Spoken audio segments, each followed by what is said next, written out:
మనము దేవుని ప్రేమించేది కొన్నిసార్లు లాభాలు సంపాదించడం కొరకే, కొన్నిసార్లు దేవుని సేవించుచున్నాను అని చెప్పి మనం వెళ్ళేది తిరిగేది దేవుని నమ్మించడానికే. నేను నిన్ను ప్రేమిస్తున్నాను, నాకు ఇది కావాలి. ప్రభు ఏం చెప్తున్నారు తెలుసా? నువ్వు నన్ను ప్రేమిస్తే నువ్వు ఇది చెయ్యి, నేను నీకేదో ఇస్తామని ప్రభు చెప్పలే.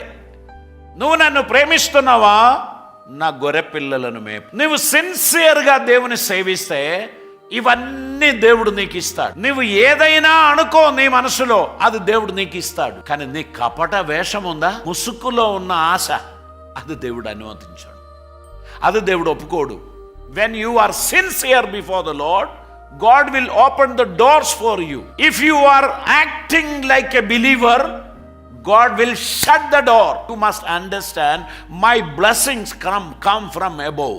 పైనున్న వాటి కొరకు మీరు ఆశించండి, పైనున్న దేవుని సంతోషపెట్టడానికి మీరు ప్రయత్నం చేయండి. మీ బ్లెస్సింగ్స్ కమ్ ఫ్రమ్ అబోవ్. ఆయన మీ జీవితంలో అద్భుతం చేస్తాడు.